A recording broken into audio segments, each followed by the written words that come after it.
Hello दोस्तों। तो कैसे हो आप सब? आई होप आप एकदम बढ़िया हैं सारे के सारे और अच्छे से अपनी जो है तैयारियां कर रहे हैं। एंजॉय भी कर रहे हैं। सर कहाँ एंजॉय कर रहे हैं, बस जिंदा है, सांसें चल रही हैं।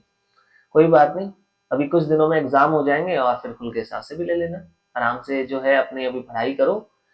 एंजॉयमेंट का भी समय आएगा। ये समय जो एक मुश्किल समय है, मुश्किल तो नहीं कहूंगा, मेहनत का समय है। ये समय निकलेगा, फिर एंजॉयमेंट का भी समय आएगा। मेहनत करोगे तभी तो एंजॉय करने के टाइम में ज्यादा मजा आएगा। सिर्फ एंजॉय करोगे तो एक पल ऐसा आएगा, उसकी भी मार्जिनल यूटिलिटी जो है वो घटने लग जाएगी। ठीक है, चलिए तो स्टार्ट करते हैं आज की क्लास। हम जीएसटी में पहला चैप्टर रिवाइज कर रहे थे रजिस्ट्रेशन का। तो वहां पे हमने अभी तक ये देखा है कि रजिस्ट्रेशन लेने के लिए कौन व्यक्ति लाइबल है, अगर वो लाइबल है तो उसे रजिस्ट्रेशन कैसे लेना है, और रजिस्ट्रेशन लेने के बाद अगर रजिस्ट्रेशन कभी कैंसिल करवाना पड़ जाए या उसे रिवोक करवाना पड़ जाए, ये चीज जो है आज हमें समझनी है। हमने अमेंडमेंट के बारे में भी देख लिया है कि अगर आपने जीएसटी रजिस्ट्रेशन लिया है तो उसमें अगर अमेंडमेंट्स करवानी हो तो कैसे की जाएगी, ये सारी चीजें हमने पढ़ ली है। तो सेक्शन 22 से लेके सेक्शन 28 तक का काम हम कर चुके हैं। आज हमें हमारे दो मेन मुद्दों के ऊपर डिस्कशन करना है, सेक्शन 29 और सेक्शन 30। ये जो हमारे दोनों सेक्शन है, सेक्शन 29 और 30, ये दो मुद्दों के ऊपर बेस्ड बनाए गए हैं। One is cancellation of the GST.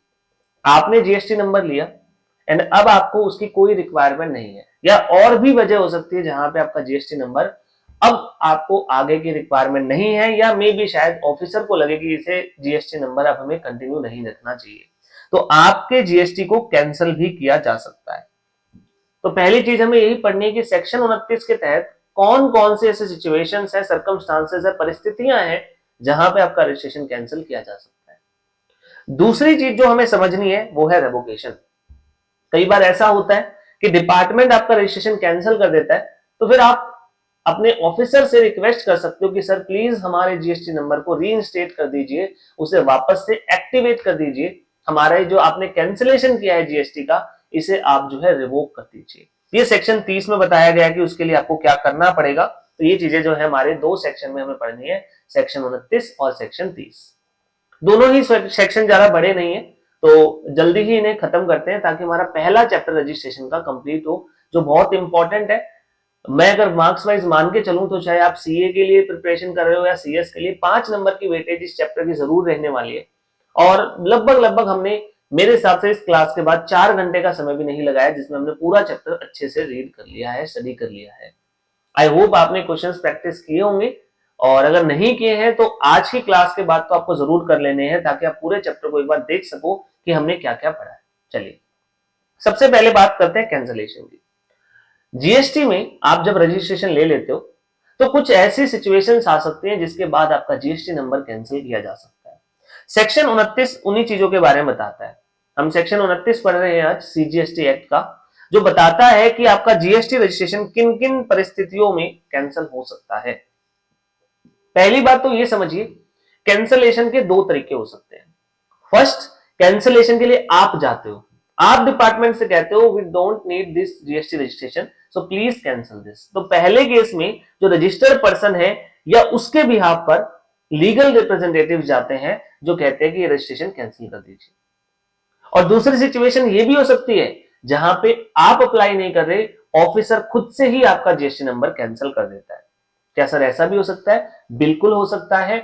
आपका रजिस्ट्रेशन असेसिंग ऑफिसर भी कैंसिल कर सकता है। ये पावर आपके प्रॉपर ऑफिसर के पास होती है, आपका जो कंसर्न ऑफिसर होता है उसके पास ये पावर होती है कि वो आपका रजिस्ट्रेशन कैंसिल कर सकता है। तो चलिए देखते हैं क्या प्रोविजंस बनाए गए हैं जीएसटी के सेक्शन 29 में। देखिए सबसे पहले, cancellation by registered person himself और द लीगल हेयर। कई बार ऐसा होता है कि सोल प्रोप्राइटर की डेथ हो जाती है, तो ऐसे केसेस में वो बिजनेस अब किसी और व्यक्ति के नाम पे चलाया जाएगा। तो हेंस यहाँ पे जब पुराना पर्सन जिसके नाम पे बिजनेस था, उससे बिजनेस अब नए व्यक्ति के पास पे ट्रांसफर होगा, तो पुराना जीएसटी नंबर आपको कैंसिल करवाना पड़ेगा और नया रजिस्ट्रेशन आपको लेना पड़ेगा in the name of the new person. तो ऐसे केसेस में अब जिस व्यक्ति की डेथ हो गई वो तो एप्लीकेशन नहीं लगाएगा, उसके लीगल हेयर आएंगे और वही रिप्रेजेंटेशन देंगे कि प्लीज इसका रजिस्ट्रेशन कैंसिल कर दीजिए। याद रखना, ये जो हम कंडीशंस हम पढ़ने वाले, आपको इसके 30 दिनों के अंदर अंदर अप्लाई करना होता है कैंसिलेशन के। जो भी इवेंट वारंट करता है कि कैंसिलेशन होना चाहिए, उसके 30 डेज के अंदर अंदर आपको अप्लाई कर देना चाहिए, अदरवाइज आप पे पेनल्टी लगाई जा सकती है। अब देखिए क्या लिखा गया। First is business डिसकंटिन्यूएंस।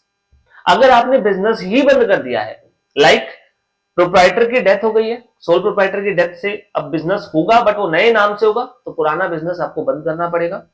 Amalgamation demerger हो जाना, कंपनी के केस में सक्सेशन हो जाना सोल प्रोप्राइटर के केस में, या फिर आपके बिजनेस का कॉन्स्टिट्यूशन बदल जाए।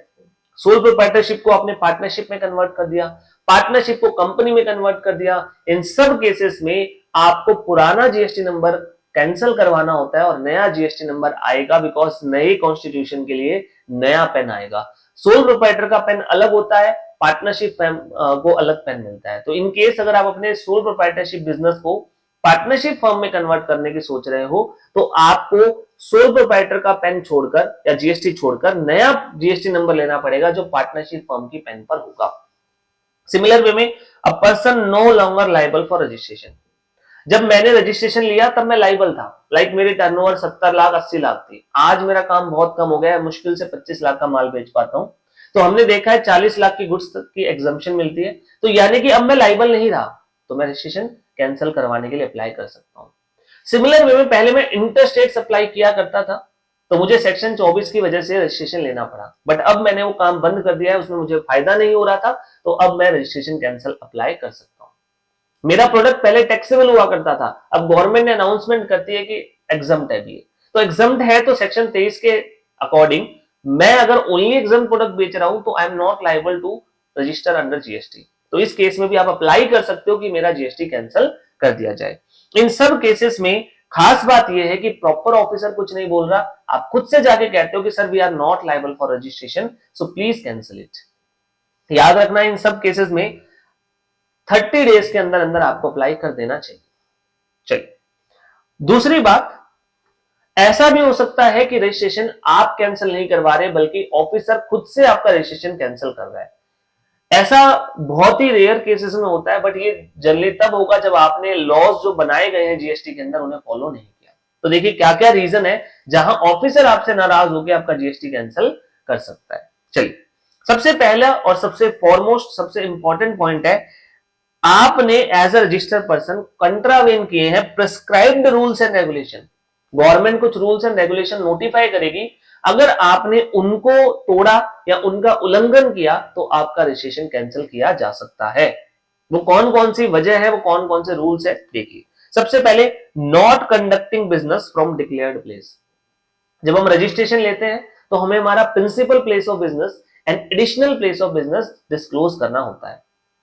सपोज मैंने एक एड्रेस दिया कि हाँ मैं यहां पे अपना बिजनेस कर रहा हूं, मुझे रजिस्ट्रेशन मिल गया, 2-4 महीने बाद ऑफिसर घूमते घूमते पहुंचा कि यार यहां तो कोई नहीं है, तो देखा वहां पे जहां पे मैंने डिक्लेयर किया था वहां से तो मैं बिजनेस कर ही नहीं रहा हूं। तो ऐसे केसेस में मेरा रजिस्ट्रेशन कैंसिल किया जा सकता है। दैट मीन्स जब डिपार्टमेंट को पता चलता है कि जहां का मैंने एड्रेस बताया था वहां तो मैं काम ही नहीं कर रहा, तो दैट मीन्स डिपार्टमेंट कहेगा ये तो कोई फ्रॉडुलेंट पर्सन है, इसका रजिस्ट्रेशन कैंसिल कर दो। सिमिलर वे में इनवॉइस इशू करना without actual supply, fake invoicing, जहां पे कोई ट्रांजेक्शन हुआ ही नहीं बस फेक बिलिंग कर रहे हो आप, तो उस केस में अगर डिपार्टमेंट को पता चलता है तो आपका रजिस्ट्रेशन कैंसिल किया जा सकता है। सिमिलर वे में अगर आपने एंटी प्रॉफिटियरिंग मेजर्स का कंट्रावेंशन किया है तो भी आपका रजिस्ट्रेशन कैंसिल हो सकता है। अब ये एंटी प्रॉफिटियरिंग क्या है, हुआ क्या, जब आपका जीएसटी एक्ट आया तो जीएसटी से पहले बहुत सारे पुराने टैक्सेस हुआ करते थे। तो अब ये पुराने टैक्सेस जो जीएसटी आने से पहले हुआ करते थे ये इतने ज्यादा हो जाते थे और कास्केडिंग इफेक्ट इतना होता था कि प्रोडक्ट्स बहुत महंगे हो जाते थे। बट जब जीएसटी आने की बात हुई तो पूरी इंडस्ट्री की डिमांड यही थी सभी की कि जीएसटी आएगा तो कास्केडिंग इफेक्ट कम होगा, टैक्सेस पे टैक्सेस कम लगेंगे और पहले से प्रोडक्ट सस्ते हो जाएंगे। तो गवर्नमेंट ने रूल बनाए कि ये चीज होनी चाहिए, कस्टमर को फायदा मिलना चाहिए। मतलब ऐसा ना हो कि हम जीएसटी रेट कम कर दे, टैक्सेस कम कर दे और उसका सारा मुनाफा कंपनीज की जेब में चला जाए। तो गवर्नमेंट ने अनाउंसमेंट की कि आपको जो रिडक्शन हो रहा है कॉस्ट में due to this new law यानी जीएसटी आने की वजह से आपकी कॉस्ट में जो सेविंग हो रही है आपको उसका बेनिफिट कस्टमर तक पास ऑन करना है। यही एंटी प्रॉफिटियरिंग मेजर थे। और अगर आप इन प्रोविजंस का जो है कंट्रावेंशन करते हो, आप इन्हें फॉलो नहीं करते हो, तो अगेन डिपार्टमेंट के पास राइट होगा कि आपका रजिस्ट्रेशन कैंसिल कर दे। सिमिलर वे में आपने आईटीसी लिया है in violation of section 16। ITC होता है इनपुट टैक्स क्रेडिट। जब आपने गुड्स या सर्विसेज खरीदे हैं तो आप जीएसटी दे के आते हो। जब आप माल बेचते हो या सर्विसेज देते हो तो आपको जीएसटी कस्टमर से कलेक्ट करके गवर्नमेंट को देना होता है। अंडर जीएसटी आप जो भी जीएसटी पे करके आए हो on purchases of the goods और सर्विस, आप उसका क्रेडिट ले सकते हो ताकि जो आपको पे करना है आप वो नेट पे करो। सपोज मुझे गवर्नमेंट को 100 देने थे और 60 रुपए में दे के आया था जब मैंने गुड्स एंड सर्विस खरीदे थे, तो मुझे अब गवर्नमेंट को 100 नहीं देने, 40 ही देने पड़ेंगे, नेट देने पड़ेंगे, नेट ऑफ दैट 60। उस 60 का मैंने आईटीसी लिया है। बट ये आईटीसी वैसे तो एक एसेट है, लेकिन सेक्शन 16 जब हम पढ़ेंगे आईटीसी वाला चैप्टर तो देखेंगे कि उसमें ना कुछ कंडीशंस लिखी गई है कि आप ये कंडीशन पूरी करोगे तो ही आईटीसी लेने देंगे।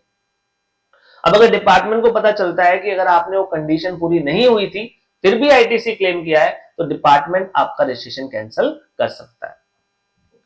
Next, furnishes more supply in GSTR 1 and less पे लेस टैक्सेस इन जीएसटीआर 3। दो टाइप के रिटने हैं यहाँ पे। वन इज जीएसटीआर 1 जिसमें आप सेल की इंफॉर्मेशन देते हो कि भाई हमने ये माल बेचा है। एक चीज समझ लो, जीएसटी में जब भी मैं सेल का ट्रांजेक्शन दिखाऊंगा तो वो किसी की परचेज है, मैंने सेल किया है तो किसी की परचेज है। अब मैं सेल पे टैक्सेस पे करता हूं और सामने वाला व्यक्ति परचेजेस पे आईटीसी क्लेम करता है, जो भी मैं आपको बता रहा था। तो मैंने आपको सेल किया तो आप उसका आईटीसी क्लेम करोगे, आप उसका इनपुट टैक्स क्रेडिट लोगे। बट रूल ये है कि मैं जब उसे अपनी जीएसटीआर 1 में यानी कि सेल के रिटर्न में दिखाऊंगा तब जाके आप उसे क्लेम कर सकते हो। अब सोचिए, मैंने जब जीएसटीआर 1 भरी तो मैंने दिखाया कि मैंने मिस्टर ए को 1000 रुपए का माल बेचा है जिसपे 180 रुपए मैंने जीएसटी भी उनसे चार्ज किया। तो मुझे 180 जीएसटी भरना पड़ेगा और मिस्टर ए उस 180 का आईटीसी क्लेम कर सकते हैं। लेकिन जीएसटीआर 1 से टैक्सेस पे नहीं होते, टैक्सेस पे होते हैं जीएसटीआर 3B में। 1 में सिर्फ आप डिटेल डालते हो कि ये माल हमने बेचा है, इसका ये टैक्स बनता है, बट जो टैक्स बनता है वो आपको 3B से भरना होता है। अब मैंने क्या किया, 1 में दिखा दिया कि सर 180 रुपए हमने मिस्टर ए से लिए हैं, आप उनको दे दो आईटीसी। लेकिन जब मेरे भरने की बारी आई तो मैंने कहा सर 100 रुपए दे रहा हूं मैं तो यहां पे गवर्नमेंट को नुकसान हो जाएगा। मिस्टर ए 180 का आईटीसी मांगेगा बट लेकिन पे गवर्नमेंट को मिला कितना, 100। तो यानी कि गवर्नमेंट को 80 रुपए कम मिले। अब गवर्नमेंट कहती है ऐसी चालाकी करोगे तो आपका रजिस्ट्रेशन कैंसिल किया जा सकता है। सिमिलर वे में अगर आपने रूल 86B के जो है प्रोविजंस को फॉलो नहीं किया, ये सारे जो भी हम बता रहे हैं ना, जो जीएसटी रिटर्न्स के हैं या फिर आईटीसी के हैं, ये सारे प्रोविजंस अलग अलग चैप्टर्स में आएंगे। अभी मैं आपको मोटा मोटी बता रहा हूं, मैं इन डेप्थ डिस्कस नहीं कर सकता यहाँ पे उन चैप्टर्स की, बट आप थोड़ा थोड़ा समझने की कोशिश कीजिए, थोड़ा जितना भी समझ में आए उतना समझ लीजिए, बाकी सारी चीजें कवर होने के बाद ये अपने आप ही समझ में आ जाएगा। तो सेक्शन कहता है कि अगर आपने रूल 86B के प्रोविजन का उल्लंघन किया है, अब 86B कहता है आप जो भी टैक्सेस बनता है वो आप अपना आईटीसी का इस्तेमाल करके पे कर सकते हो। जैसा कि अभी मैंने एग्जांपल दिया, मेरा 100 रुपए टैक्स बनता था तो मैंने जो गवर्नमेंट को दे रखा था ऑलरेडी 60, या मैंने परचेज के टाइम पे जो 60 दिया था उसका क्रेडिट क्लेम किया और गवर्नमेंट को बोला 40 ही दूंगा। अब नॉर्मली बिजनेसमैन के पास ऐसी सिचुएशन भी हो सकती है कि 1 लाख का टैक्स भरना है और 1 लाख का आईटीसी पड़ा है, तो फिर वो तो गवर्नमेंट को नगद कुछ भी नहीं देगा, कहेगा जी गवर्नमेंट आपको मैंने 1 लाख पहले पहुंचवा रखे, जब मैंने गुड्स और सर्विस खरीदे थे तो 1 लाख दे के आया था, अब मुझे 1 लाख आपको देने हैं, उसी में से हिसाब काट लो। तो ऐसे केसेस में गवर्नमेंट के पास कुछ नहीं आता। तो गवर्नमेंट ने एक नया रूल बनाया 86B, इसमें कहा कि अगर आपकी सेल 50 लाख से ज्यादा है महीने की, टैक्सेबल सेल 50 लाख से ज्यादा है तो 99% आईटीसी यूज करने देंगे, 1% आपको मैंडेटरी कैश में अपने अकाउंट से पे करना पड़ेगा। इसका भी एक बहुत बड़ा लॉजिक था गवर्नमेंट का, मेन पर्पस था गवर्नमेंट का फेक बिलिंग्स को रोकना, उनको जो है आप कह सकते हो डीमोटिवेट करना या उनको खत्म करना। तो इसको इस लॉजिक से बनाया गया था, बट इसका लॉजिक मैं अभी डिस्कस नहीं कर सकता, जब आईटीसी वाला चैप्टर करेंगे तो इसे डिस्कस करेंगे। एंड लास्टली जब रजिस्ट्रेशन लेते हैं तो विद इन 45 डेज, आपको पता है लास्ट क्लास में हमने देखा था कि बैंक की डिटेल देनी होती है, अगर आपने नहीं किया तो अगेन रजिस्ट्रेशन आपका कैंसिल किया जा सकता है। अब ये वो वजह है जिसपे डिपार्टमेंट आपका रजिस्ट्रेशन कैंसिल कर सकता है। क्या सर बिना बताए कर देगा कैंसिल? हमसे गलती हो गई, गलती से गलती हो गई तो क्या रजिस्ट्रेशन कैंसिल कर दिया जाएगा? The answer is no. याद रखना, कोई भी नियम हो, कोई भी कानून हो, अगर आपको कोई सजा दी जा रही है तो आपको एक सुनवाई का मौका देना पड़ेगा। This is principle of natural justice. मतलब ये कि अगर आप किसी को भी सजा देने की सोच रहे हो तो आपको एटलीस्ट उसे एक शो कोज नोटिस तो देना पड़ेगा। पहले उसे एक सुनवाई का मौका दो जिससे वो अपनी गलतियां सुधार सके, वो अपना पक्ष रख सके, और फिर आप उसको सजा दे सकते हो। तो इन सब केसेस में ध्यान रखना कि पहले शो कोज नोटिस ही आएगा आपके पास, फिर ही कैंसिलेशन होता है। चलिए, तो ये पहला रीजन था, आप अगर प्रिस्क्राइब्ड रूल्स को तोड़ते हो तो जीएसटी कैंसिल हो सकता है। इसके अलावा अगर आप एक कंपोजिशन डीलर हो, दो टाइप के टैक्स पेयर होते हैं, first is regular tax pair and other one is composition. ये मैंने आपको पहली क्लास में बताया था। कंपोजिशन डीलर को कम रूल्स एंड रेगुलेशन फॉलो करने होते हैं, उसके लिए सिंपल फॉर्मेट रखा गया है टैक्स पे करने का। ये भी हम बाद में लेटर ऑन डिस्कस करेंगे इन डेप्थ, बट अभी के लिए समझ लो कि कंपोजिशन डीलर को उतने रिकॉर्ड्स मेंटेन नहीं करने होते जितना एक रेगुलर टैक्स पेयर करता है। एंड दूसरा होता है रेगुलर टैक्स पेयर, जिसे बहुत सारे रिकॉर्ड मेंटेन करने और इसे रिटर्न्स भी बहुत बार भरनी होती है। जीएसटी के अंदर जो रिटर्न फाइल होती है वो इसे कई बार भरनी पड़ती है।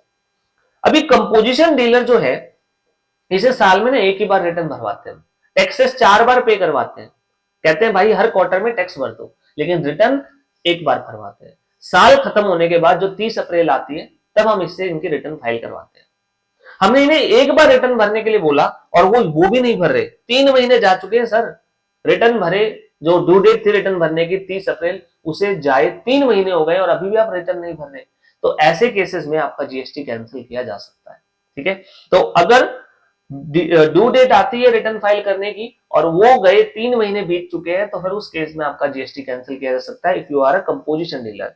और रेगुलर टैक्स पेयर के केस में अगर लगातार 2 टैक्स पीरियड, अब हमारे पास मंथली रिटर्न फाइल करने का भी ऑप्शन होता है रेगुलर में और क्वार्टरली। जो छोटे टैक्स पेयर है 5 करोड़ तक के टर्नओवर वाले, उन्हें मंथली की जगह क्वार्टरली रिटर्न भरने दी जाती है, अदरवाइज सबको मंथली भरनी होती है। अब अगर आप क्वार्टरली रिटर्न फाइलर हो तो अगर आपने लगातार 2 कंटिन्यूअस टैक्स पीरियड यानी कि 2 क्वार्टर तक रिटर्न फाइल नहीं की, ड्यू डेट जा चुकी है और आपने दोनों क्वार्टर की रिटर्न अभी नहीं भरी है, एंड इन केस आप मंथली भरने वाले हो, तो 6 महीने तक अगर आपने रिटर्न नहीं भरी तो आपका जीएसटी नंबर कैंसिल किया जा सकता है। बट याद रखना, कोई भी सिनेरियो हो, कोई भी केस हो, शो कॉज नोटिस तो आपको मिलेगा। नेक्स्ट पॉइंट, मैंने वॉलंटरी रजिस्ट्रेशन लिया, नया नया बिजनेस शुरू करना था, मैंने बोला जीएसटी नंबर ले लेते हैं, सारी कार्रवाई जो है शुरू कर देते हैं। साल भर हो गया बट काम अभी भी शुरू नहीं किया। अब गवर्नमेंट को डाउट हो जाएगा, भाई ये बंदा कर क्या रहा है, जीएसटी नंबर हुए लिए 1 साल हो गया, आज तक 1 रुपए की भी सेल नहीं दी, कोई भी टैक्स नहीं भरा, कुछ नहीं कर रहा है, इसका मतलब कुछ ना कुछ गलत इंटेंशन इसका हो सकता है। या फिर इंटेंशन गलत ना भी हो तो भाई तुम जीएसटी नंबर लेके बैठे क्यों जब तुम्हें अभी कोई काम ही नहीं करना। तो रूल कहता है कि अगर आप रजिस्ट्रेशन लेने के बाद भी 6 महीने तक काम कमेंस नहीं करते हो तो अगेन आपका जीएसटी कैंसिल किया जा सकता है। एंड लास्टली, अगर डिपार्टमेंट को पता चलता है कि आपने फ्रॉड या जानबूझ के चीजों को छिपाना या झूठ बोलना या सप्रेशन से जो है रजिस्ट्रेशन लिया है, यानी कि झूठी चीजों के बेसिस पे, झूठे डॉक्यूमेंट्स के बेसिस पे रजिस्ट्रेशन लिया है, तो अगेन आपका रजिस्ट्रेशन कैंसिल कर सकते हैं। लाइक मान लीजिए मैंने दिखाया कि मैं XYZ बिल्डिंग से रेंटेड प्रीमाइसेस से अपना बिजनेस कर रहा हूं, पता चला कि एक्चुअल में वो रेंट एग्रीमेंट फेक था, आप काम वहीं पे कर रहे हो लेकिन जो रेंट आप दे रहे हो जिस बिल्डिंग का, उसके लैंडलॉर्ड ने तो अभी तक कोई रेंट एग्रीमेंट साइन ही नहीं किया था। तो ऐसे केसेस में आपने फेक डॉक्यूमेंट दिए हैं और हेंस आपका रजिस्ट्रेशन कैंसिल किया जा सकता है। लेकिन ये याद रखना कि अदर लॉज जो है, लाइक मान लीजिए इंडियन पिनल कोड जो है, इसके ऊपर कोई अगर आपने कोई फ्रॉड किया है, कोई आपने इलीगल एक्टिविटी की है, तो उसके लिए कोई अगर पनिशमेंट बताता है तो वो रहेंगे एज इट इज। जीएसटी तो अपने लॉस के बारे में बता सकता है कि भाई हम तो तुम्हारा जीएसटी कैंसिल कर देंगे और फेक चीजें देने के नाम पे हम पेनल्टी भी लगा सकते हैं। लेकिन अगर कोई धोखाधड़ी है, कोई चोरी है, कोई डकैती है जिसके लिए कहीं और भी सजा है किसी और दूसरे कानून में, तो उसके ऊपर जीएसटी वाले इंपैक्ट नहीं डालेंगे, वो एज इट इज रहेगी। ठीक है, चलिए, तो ये वो वजह थी जहां पे ऑफिसर आपका रजिस्ट्रेशन कैंसिल कर देगा। इसका मतलब आप अप्लाई नहीं करोगे, ऑफिसर खुद से कैंसिल करेगा। चलिए, अब ध्यान क्या रखना है, अगर आपका रजिस्ट्रेशन कैंसिल हो जाता है, it shall not effect the liability, इससे किसी व्यक्ति की लायबिलिटी पे कोई इंपैक्ट नहीं आएगा। आपने पास्ट में कोई गलत काम किया, पास्ट में आपने कोई टैक्स की हेराफेरी की, कोई टैक्स की चोरी की, और वो चोरी आपकी अगर पास्ट में अभी भी है जो ठीक नहीं हुई है, तो ऐसे केसेस में जीएसटी कैंसिल होने से ये नहीं हो जाता कि सारे पाप धुल गए। कल को वो चीज अगर सामने आई तो चाहे आप उस पॉइंट ऑफ टाइम पे अनरजिस्टर्ड भी बन चुके होंगे, तो भी डिपार्टमेंट आपको पकड़ के आपसे जीएसटी और टैक्सेस पे करवा सकता है, इंक्लूडिंग पेनल्टी, इंटरेस्ट, ये सब कुछ भी आपसे भरवाए जा सकते हैं। तो इसका मतलब ये मत समझना कैंसिलेशन हो गया जी सारे पाप धुल गए, अब तो कोई समस्या नहीं रही। पास्ट में जो गलत काम किया है वो आपका कभी पीछा नहीं छोड़ेंगे।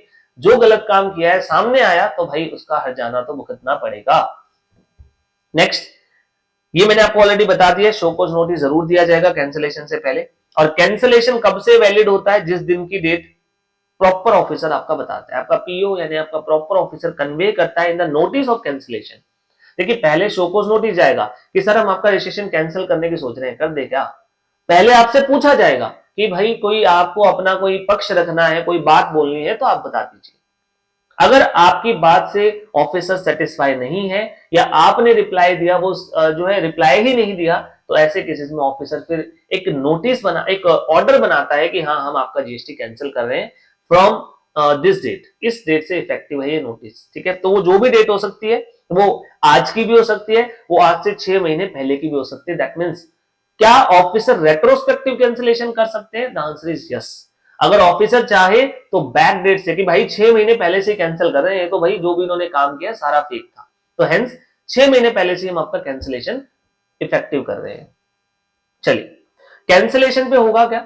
आपको जीएसटी भरना पड़ेगा। दो चीजों का जीएसटी भरना होता है। वन इज इनपुट, जो भी आपके फिनिश गुड्स हैं, जो आपके रॉ मटेरियल हैं, जो आपके डब्ल्यूआईपी हैं, उनके रिगार्डिंग आपने जो आईटीसी लिया था, कभी क्लेम किया था आईटीसी, वो आज पे करके जाना पड़ेगा। देखो गवर्नमेंट ने आपको आईटीसी दिया था कि आप माल बेचोगे तो फिर गवर्नमेंट को आप टैक्सेस ला के दोगे, लेकिन आज आप जीएसटी कैंसिल करवा के जा रहे हो।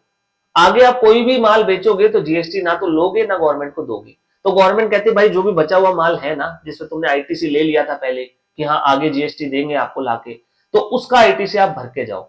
भरना कितना है वो हम बाद में डिस्कस करेंगे, ठीक है, इसी टॉपिक में डिस्कस करेंगे, बट आपको पे करना होता है। ये चीज हम आईटीसी वाले चैप्टर में भी डिस्कस करेंगे, तो यहां मैं मोटा मोटी बताऊंगा, ज्यादा इन डेप्थ डिस्कशन उसका नहीं करूंगा। सिमिलर वे में आपके पास जो आपके कैपिटल गुड्स होते हैं, जो आपकी फिक्स्ड एसेट्स होती हैं, उनका भी आपने जीएसटी क्लेम लिया होगा। लाइक अपने बिजनेस में आपने एसी इंस्टॉल करवाया तो उस एसी का जीएसटी लिया होगा। गवर्नमेंट ने इस शर्त पे दिया कि आप बढ़ा के हमें बहुत सारा जीएसटी ला के दोगे, बट अब आप बिजनेस छोड़कर जा रहे हो, जीएसटी नंबर छोड़कर जा रहे हो, तो आगे गवर्नमेंट को कुछ नहीं देने वाले, तो गवर्नमेंट कहती है भाई इसका भी भरना पड़ेगा। कितना, ये आगे डिस्कस करते हैं। चलिए, तो ये चीज आपको पे करनी होती है। अब ये ध्यान रखना, जब आपका जीएसटी कैंसिल होता है तो उससे पहले आपको शो कॉज नोटिस दिया जाता है, जिसमें डिपार्टमेंट आपसे डॉक्यूमेंट्स मांगता है अपना पक्ष रखने के लिए, आप अपने कागज देते हो अपना पक्ष रखने के लिए। तो ऐसे केसेस में कार्रवाई चलती है जो मे भी कुछ महीने भी चल सकती है। अब डिपार्टमेंट को शक है भाई ये बंदा गलत काम कर रहा है, जीएसटी इसका कैंसिल करने से पहले नोटिस देना पड़ेगा, नोटिस का ये रिप्लाई देगा, हम मांगेंगे कागज, फिर ये फिर देगा, इसमें तो 6 महीने और निकाल देगा, इतने और फ्रॉड करता रहेगा। तो मीनवाइल जब तक आपकी प्रोसीडिंग आपके खिलाफ चल रही है, आपका रजिस्ट्रेशन सस्पेंड किया जा सकता है। ये पावर जीएसटी ऑफिसर के पास होती है। दैट मीन्स अगर कोई जीएसटी के अंदर आपकी कार्रवाई चल रही है, कोई प्रोसीडिंग्स चल रही है, तो during the pendency of that proceedings आपका रजिस्ट्रेशन सस्पेंड किया जा सकता है। ये कैंसिल नहीं हुआ है, बस आप एक्टिव यूजर नहीं रह जाते और आप बहुत सारी फंक्शनैलिटीज नहीं कर पाओगे जीएसटी के अंदर जो आप नॉर्मल टैक्स पेयर के तौर पर करते हो। तो सस्पेंशन की एक पावर है इमीडिएट एक्शन के तौर पर कि जब तक कैंसिलेशन ना हो जाए इस व्यक्ति को फर्दर कुछ डैमेज करने से रोकने के लिए सस्पेंड किया जा सकता है। चलिए, in case of application of for cancellation made by registered person, ऐसा भी होता है कि जब रजिस्टर्ड पर्सन खुद से कहता है भाई मेरा जीएसटी कैंसिल कर दो, तो उस केस में भी डिपार्टमेंट को ऐसा हो सकता है कि भाई ये गलत काम करके भाग रहा है, तो डिपार्टमेंट कहेगा रुको रुको पहले पूरी चेकिंग करेंगे, मीनवाइल हम आपका जीएसटी नंबर सस्पेंड कर देते हैं ताकि आपको इंटरमीडिएट कंप्लायंसेस ना करनी पड़े। मतलब ये कि लेट से आज मैं अप्लाई कर रहा हूं कि सर मेरा जीएसटी कैंसिल कर दो, आज 31 जनवरी है, मैं कह रहा हूं मेरा जीएसटी कैंसिल कर दो, तो हाथों हाथ कैंसिल नहीं होगा, एक बार के लिए वो सस्पेंड हो जाएगा। अब इससे होगा क्या, जब तक कैंसिलेशन नहीं होगा ना तब तक मुझे बीच के पीरियड्स की रिटर्न नहीं भरनी पड़ेगी। कई बार प्रैक्टिकली ऐसा होता है, कई बार कैंसिलेशन में एक साल तक लगा दिया जाता है। तो मैं बिजनेस बंद कर चुका हूं बट 1 साल तक कैंसिल नहीं हो रहा जीएसटी नंबर, मीनवाइल एक 31 जनवरी 2024 को फाइल लगाई थी, 31 जनवरी 25 आने वाली है। बीच में जितने भी महीने गए हैं ना, रिटर्न फाइल करनी मैंडेटरी होती है, इवन चाहे नील की भरो। और मेरे लिए तो बिना काम कंप्लायंस कॉस्ट आ रही है। तो ऐसे में डिपार्टमेंट जो है अपना टाइम ले रहा है, तो हमें एक पावर दी गई कि आपका जीएसटी तब तक सस्पेंड हो जाएगा और आपको कोई भी रिटर्न बीच के पीरियड की फाइल नहीं करनी। ठीक है, चलिए। तो अगर आप खुद से अप्लाई करते हो तो सस्पेंशन कब से होता है? From the date of submission of application और the date from which cancellation is solve, whichever is earlier. ऊपर हमने पढ़ा था कि आप कोई भी इवेंट होने के विद इन 30 डेज अप्लाई कर सकते हो। तो मे भी शायद मैं 31 जनवरी को अप्लाई कर रहा हूं, लेकिन मैं कह रहा हूं सर वो इवेंट तो 15 जनवरी को ही हो गया था, तो प्लीज मेरा रजिस्ट्रेशन आप 15 जनवरी से कैंसिल कर दो। तो the date from which cancellation is solve is 15 January, but मैंने अप्लाई किया है 31 जनवरी को। तो सस्पेंशन किस दिन से इफेक्टिव माना जाएगा? फ्रॉम 15 जनवरी। 15 जनवरी से ही सस्पेंशन इफेक्टिव मान लिया जाएगा। इसका मतलब 15 जनवरी से 31 जनवरी के जो मेरे ट्रांजेक्शन है वो नल एंड वॉइड हो जाएंगे, अगर मैंने कुछ ऐसे ट्रांजेक्शन किए हैं जो जीएसटी में प्रोहिबिटेड है सस्पेंडेड रजिस्ट्रेशन के लिए। क्या क्या है? एक सस्पेंडेड पर्सन टैक्सेबल सप्लाई नहीं कर सकता। तो इसका मतलब अगर मैंने उस दौरान उस 15 दिनों के पीरियड में कोई सप्लाई की होगी जो टैक्सेबल है, तो वो वैलिड नहीं मानी जाएगी, बिकॉज मेरा सस्पेंशन 15 जनवरी से इफेक्टिव हो गया था। सिमिलर वे में आपको रिटर्न फाइल करने की रिक्वायरमेंट नहीं है, ये हमारे लिए एक अच्छी चीज है। एंड लास्टली आपको रिफंड भी नहीं दिया जाएगा जीएसटी के अंदर अगर कैंसिलेशन का इनिशिएशन डिपार्टमेंट ने किया। मतलब डिपार्टमेंट को कुछ गड़बड़ लग रही है, डिपार्टमेंट कैंसिल करने के लिए प्रोसीड कर रहा है, तो सस्पेंड हो जाएगा एक बार रजिस्ट्रेशन। और ऐसे केसेस में अगर आप चाहोगे कि सस्पेंशन हो रखा है, इतने फटाफट रिफंड ले लेते हैं ताकि फिर हम भागने की सोचे, तो ऐसा नहीं होगा। अगर डिपार्टमेंट ने आपके कैंसिलेशन की मुहिम चलाई है तो उस केस में आपको रिफंड भी नहीं दिया जाएगा इन दी सस्पेंशन पीरियड। ठीक है, चलिए। अगर कैंसिलेशन के जो इनिशिएशन है वो प्रॉपर ऑफिसर ने किए तो सस्पेंशन जो है वो उस डेट से इफेक्टिव होगा जो भी प्रॉपर ऑफिसर बोले। प्रॉपर ऑफिसर कहेगा भाई इस डेट से एक बार तुम्हारा जीएसटी सस्पेंडेड है और हम कार्रवाई कर रहे हैं, एक बार चेक करते हैं सब कुछ ओके है या नहीं। ठीक है, ड्यूरिंग द सस्पेंशन आप ये चीजें नहीं कर सकते, तो ये इफेक्ट होता है सस्पेंशन का। और सस्पेंशन जो है वो आपका जब आता है तो इवन आपको रिटर्न भी फाइल नहीं करनी पड़ती। बट एक चीज ध्यान रखना, अगर मान लो मैंने जीएसटी रिटर्न्स नहीं फाइल की, 6 महीने हो गए हैं मैं रेगुलर टैक्स पेयर हूं, मंथली टैक्स पेयर हूं, 6 महीने हो गए मैंने रिटर्न नहीं फाइल की, या मैं रेगुलर टैक्स पेयर हूं बट क्वार्टरली रिटर्न फाइल करता हूं, 2 क्वार्टर चले गए मैंने रिटर्न फाइल नहीं की, तो डिपार्टमेंट पहले एक टाइम देता है 15 दिन का और 10 दिन का और नोटिस निकालता है कि भाई रिटर्न भर दो वरना जीएसटी कैंसिल कर देंगे। तो तब तक आपका जीएसटी सस्पेंड हो जाता है। अब उस सस्पेंशन में मैं ये काम नहीं कर पाऊंगा जो मैं अभी आपको बता रहा था, ये चीजें मैं नहीं कर सकता। अब डिपार्टमेंट कहता है कि आपका जीएसटी सस्पेंड है, क्यों? क्योंकि आपने रिटर्न्स फाइल नहीं की। तो हमें एक ऑप्शन दिया गया है कि आप अगर सारी पेंडिंग रिटर्न फाइल कर देते हो ना तो ऑटोमेटिकली सस्पेंशन खत्म हो जाएगा और आपका जीएसटी वापस एक्टिव हो जाएगा। सस्पेंशन का रीजन ही ये था कि आप रिटर्न नहीं फाइल कर रहे, जब रिटर्न भर दी मैंने तो फिर कैसा सस्पेंशन, तो आपका सस्पेंशन हट जाता है और वापस जीएसटी एक्टिव हो जाता है। ठीक है, तो ये सस्पेंशन के रिगार्डिंग कुछ रूल्स हैं जो बनाए गए। अब आगे टैक्स पेबल ऑन कैंसिलेशन, कितना टैक्स पे करना होता है? तो देखिए 2 चीजों का टैक्स भरना होता है। वन इज इनपुट का जो आपके रॉ मटेरियल है, डब्ल्यूआईपी और फिनिश गुड्स है, and other one is of capital goods यानी आपकी फिक्स्ड एसेट का। आपको इन दोनों का जीएसटी जो है वो पे करना होता है। कितना? देखिए जब मैं माल लेके आया था तो मैंने आईटीसी क्लेम किया, मैंने जीएसटी क्लेम किया कि सर मैं इनको बेचूंगा और आपको जीएसटी लाकर दूंगा। बट आज आप जो है वो जीएसटी कैंसिल करवा के जा रहे हो, इसका मतलब आप फ्यूचर में कुछ भी नहीं लाने वाले। तो गवर्नमेंट कह रही है भाई जो तुमने लिया था वो वापस देते जाओ, जो तुमने लिया था वो वापस देते जाओ। लेट्स से तुमने 10 लाख के माल का जीएसटी लिया था और उसमें से 9 लाख का माल तो बिक भी चुका, तो अभी क्या पड़ा है? 1 लाख का माल, उस 1 लाख पे भी तुमने आईटीसी क्लेम किया था, वापस दे दो। कितना देना है? या तो जो प्रोपोर्शनेट आईटीसी बनता है उन सामान का, जो माल आपके पास पड़ा है उसका, जो आज भी स्टॉक में है as on date of cancellation, या फिर जो आउटपुट टैक्स बनता अगर इन्हें बेचते तो, which ever is higher. Government कहती है भाई देखो तुम इसे बेचने वाले थे, तुम इसे डबल करके बेचते हमें पता है, तो हम तुमसे वही लेंगे जो हमारे लिए ज्यादा होगा। या तो जो तुमने क्लेम किया था वो, या तुम जो दे देते हमें अगर इसे बेचते तो, which ever is higher. And similar way में कैपिटल गुड्स में भी कहा गया कि आपको या तो जो वैल्यू बनती है माल बेचने पर या कैपिटल गुड्स के बेचने पर जो बनता है टैक्स वो देना पड़ेगा, या फिर हम एक नया तरीका बताते हैं कैलकुलेशन का। अब वो नया तरीका क्या है, ध्यान से समझना। लेट्स से मैंने कुछ समय पहले एक प्लांट खरीदा था। प्लांट की वैल्यू थी 5 लाख रुपए, और जिसके ऊपर मैंने जीएसटी जो है पे किया था पीछे, जिससे मैंने प्लांट खरीदा था 90,000 रुपए। तो दैट मीन्स इस प्लांट के ऊपर 18% जीएसटी में भर के आया था, और इस 90,000 का मैंने क्या ले लिया था, आईटीसी। अब याद रखना, जीएसटी में ना एसेट की लाइफ, फिक्स्ड एसेट्स की लाइफ 5 साल मानी जाती है।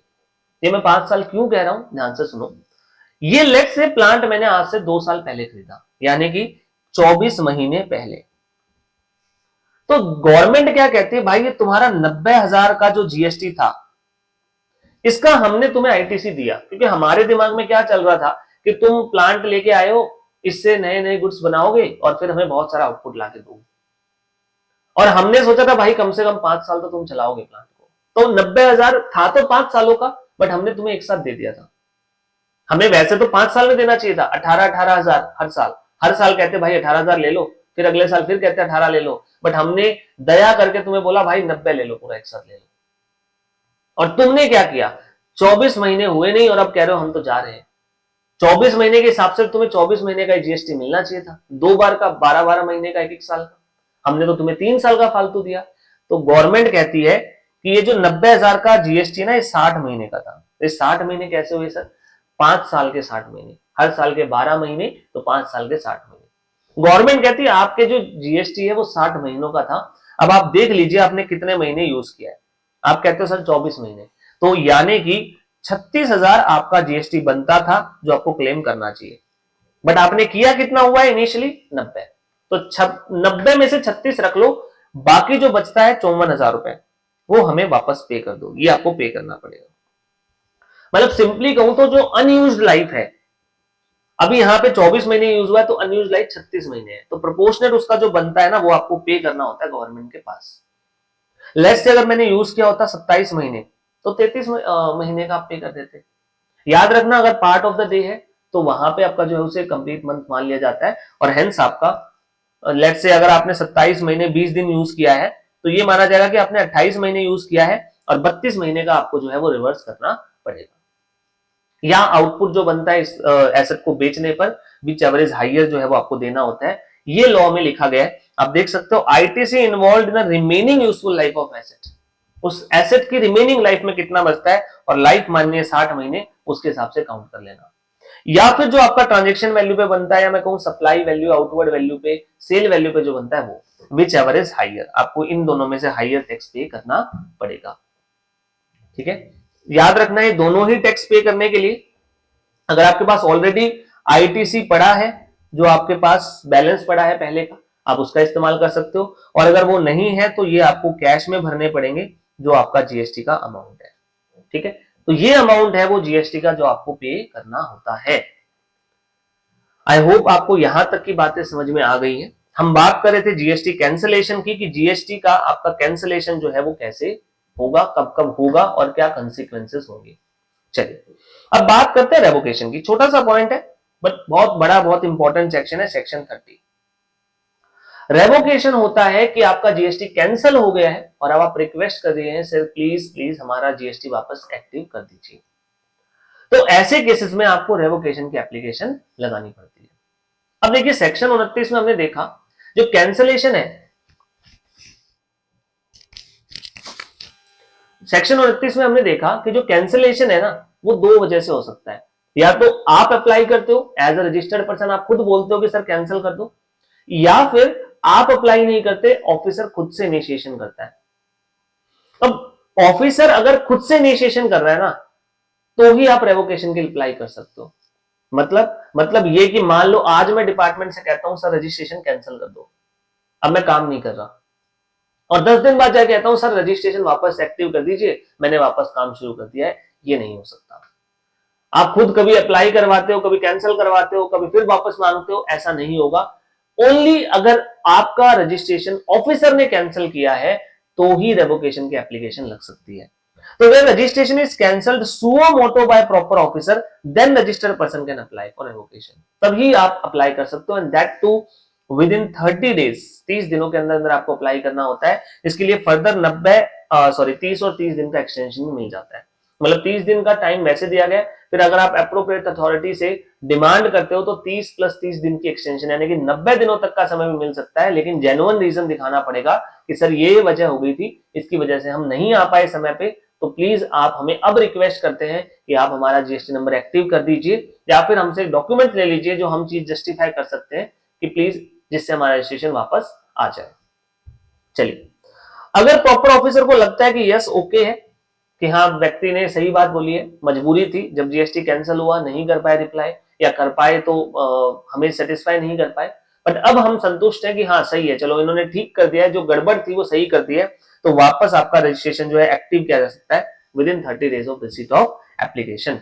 लेकिन अगर अगर ऑफिसर को नहीं लगा, आपका रीजन जेन्युइन नहीं लगा, या अब आपकी एप्लीकेशन जेन्युइन नहीं लगी, तो वो आपका जीएसटी रेवोकेशन के एप्लीकेशन को भी रेवोक कर देंगे, कैंसिल कर देंगे। मतलब आपकी एप्लीकेशन भी कैंसिल हो जाएगी रेवोकेशन की, पहले जीएसटी कैंसिल हुआ और अब एप्लीकेशन भी कैंसिल हो गई।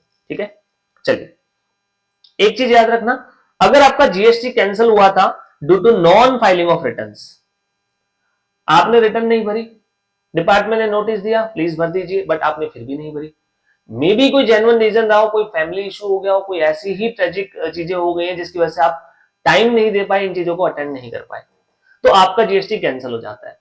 अब ये एक जेन्युइन केस बनता है कि जहां पे कुछ ऐसे इंसिडेंट हुए थे जिसकी वजह से आप अवेलेबल ही नहीं हो पाए, तो डिपार्टमेंट कहता है कोई बात नहीं, आप रेवोकेशन की एप्लीकेशन डालिए, बट याद रखना कैंसिलेशन क्यों हुआ था, जीएसटी रिटर्न ना भरने की वजह से। तो आप अगर रिक्वेस्ट करने जा रहे हो कि सर जीएसटी एक्टिव कर दीजिए, तो पहले जो गलती की है वो ठीक कर दो। मतलब आप जो रिटर्न्स जिनकी वजह से जीएसटी कैंसिल हुआ था पहले उनको भरो और फिर आओ रेवोकेशन के लिए। ठीक है, if cancellation was due to non filing of return, then registered person shall file all the due returns before filing of application for revocation। Revocation के लिए फाइल करने से पहले सारी रिटर्न्स फाइल कर दो जो भी आपने टाइम से नहीं भरी है, अब उन्हें भरो और फिर आओ आप रेवोकेशन के लिए। चलिए, अब आपको रिटर्न्स जो है वो फाइल करनी है। अगर मान लो आपका जो रेवोकेशन कैंसिलेशन होता है, वो कैंसिलेशन जब हुआ है आपका, तो कैंसिलेशन मान लेते हैं, मैं एक सिनेरियो बनाता हूं, मान लेते हैं आपका जो कैंसिलेशन हुआ है वो 15 मई को हो गया, 15 मई को आपका कैंसिलेशन हो गया। ठीक है, अब आप विद इन 30 डेज जा सकते हो रेवोकेशन के लिए, और इवन उसे फर्दर 60 दिनों तक और एक्सटेंशन मिल जाती है। तो लेट्स से आपने फाइनली 30 जून को अपना रेवोकेशन जो है वो अप्लाई कर दिया, और आपको जो है डिपार्टमेंट सोच रहा है कि इनका जीएसटी एक्टिव कर दे। अब जीएसटी कैंसिल हुआ था 15 मई को, और आप रिक्वेस्ट कर रहे हो 30 जून को, हो सकता है आपकी रिक्वेस्ट एक्सेप्ट हो जाए। तो ये जो 15 मई से 30 जून का समय है, ये 1.5 महीने जो निकल चुके हैं, यहां की पीरियड की भी तो रिटर्न्स ड्यू हो जाएंगी वंस आपका जीएसटी एक्टिव हो जाएगा। जैसे जीएसटी एक्टिव हो जाएगा, लेट से 30 जून को अप्रूव भी हो गया कि हाँ चलो आपका जीएसटी एक्टिव कर देते हैं, तो आपने तो लास्ट रिटर्न 15 मई से पहले की भरी हुई है, ये 15 मई से लेकर 30 जून की रिटर्न अभी आपने फाइल नहीं की। तो डिपार्टमेंट कहता है या जीएसटी का लॉ कहता है कि जो रिटर्न्स हैं आपकी, ये आपको इस रेवोकेशन के विद इन 30 डेज के अंदर अंदर फाइल करनी पड़ेगी। हम आपका जीएसटी नंबर एक्टिव कर रहे हैं, बट ऑन दी कंडीशन कि आपको ये जो बीच के पीरियड के रिटर्न्स है वो विद इन 30 डेज फाइल करनी पड़ेगी। ठीक है, चलिए सिमिलर वे में एक और प्रोविजन बनाया गया। लेट्स से मेरा रजिस्ट्रेशन कैंसिल किया गया 31 मई को, but officer has the power to cancel the registration retrospectively. 31 मई को कैंसिलेशन ऑर्डर आया, लेकिन बोला कि भाई इसका तो हम 31 दिसंबर से ही जीएसटी कैंसिल कर रहे हैं, 5 महीने पहले से ही कैंसिल कर रहे हैं। तो कॉन्सिक्वेंस ये हुआ कि 31 दिसंबर से 31 मई आपका रजिस्ट्रेशन ही नहीं था, तो you are not suppose to file the returns. GST cancel 31 दिसंबर की डेट से इफेक्टिव है, तो बीच के 5 महीने के रिटर्न्स हम फाइल करने के लिए लायबल नहीं। बट अब आपने रेवोकेशन के लिए अप्लाई करवाया और आपका रेवोकेशन हो भी गया, तो अगेन लेट्स से आपका रेवोकेशन एक्सेप्ट हुआ है 30 जून को, तो लॉ अगेन कहता है कि इस 30 दिनों के अंदर, 30 जून से 30 दिनों के अंदर अंदर आपको यहाँ की सारी रिटर्न जो है वो फाइल करनी पड़ेगी। 31 दिसंबर से 31 मई की भी महीनों की रिटर्न अगले 30 दिनों में फाइल करनी होगी। तो सिंपली कहूं तो अगर आपका रेवोकेशन हो जाता है तो जो भी आपकी पेंडिंग रिटर्न्स है ना, उनको 30 दिनों में फाइल कर देना, ये आपके लिए एक कंपल्सन बनाया गया है। ठीक है, चलिए तो ये दोनों पॉइंट्स मैंने आपको बता दिए। एंड लास्टली ध्यान रखना यूआईएन होल्डर्स का कभी भी रेवोकेशन नहीं हो सकता। ठीक है, एक्चुअल में उनका रजिस्ट्रेशन ही नहीं है, तो हेंस उनका रेवोकेशन भी नहीं हो सकता। ठीक है, अगर कैंसिलेशन हो जाता है किसी कारणवश। ठीक है, चलिए, तो ये प्रोविजन लिखे गए हैं सेक्शन 30 में जो रेवोकेशन की बात करता है। इसी के साथ हमारा ये चैप्टर पूरा हो जाता है। एक बार जल्दी से देखते हैं कि हमने इस चैप्टर में देखा क्या। सबसे पहले हमने सेक्शन नंबर 22 से लेके इस चैप्टर में सेक्शन 30 तक की बातें पढ़ी है ऑफ द सीजीएसटी एक्ट। सबसे पहले 22 और 24 ये दोनों सेक्शन है जो गवर्न करते हैं कि आपको कब कब रजिस्ट्रेशन लेना है, आप कब कब मैंडेटरीली लायबल हो जाते हो रजिस्ट्रेशन लेने के लिए। और फिर सेक्शन 23 आता है कि कब कब आपको एग्जम्प्ट कर दिया गया है रजिस्ट्रेशन लेने से। तो यहाँ पे 22 और 24 लेने की बात करते हैं और 23 एग्जम्पशन की बात करता है। अगर आपने लाइबिलिटी अपनी एक्सेप्ट कर ली है कि हाँ हमें लेना है रजिस्ट्रेशन, तो अब आइए आप सेक्शन 25 में जो आपको बताता है कि रजिस्ट्रेशन कैसे लेना है। पूरा प्रोसीजर बताया गया है, इंक्लूडिंग कि अगर आप वॉलंटरी लेने आते हो तो क्या होगा। फिर सेक्शन 26 एज सच इंपॉर्टेंट नहीं है, जो कहता है कि अगर आपने सीजीएसटी एक्ट में रजिस्ट्रेशन ले लिया है तो वो एसजीएसटी में बाय डिफॉल्ट मान लिया जाएगा। देन सेक्शन 27 बात करता है एनआरटीपी और सीटीपी के लिए कुछ स्पेशल बातें, और सेक्शन 28 बात करता है कि जो रजिस्ट्रेशन आपने 25 में लिया है उसकी अमेंडमेंट होगी तो कैसे की जाएगी। एंड देन आपके सेक्शन 29 पढ़े हैं जहां पे कैंसिलेशन की बात की गई है, और सेक्शन 30 पढ़ा जहां पे रेवोकेशन ऑफ कैंसिलेशन की बात की गई है।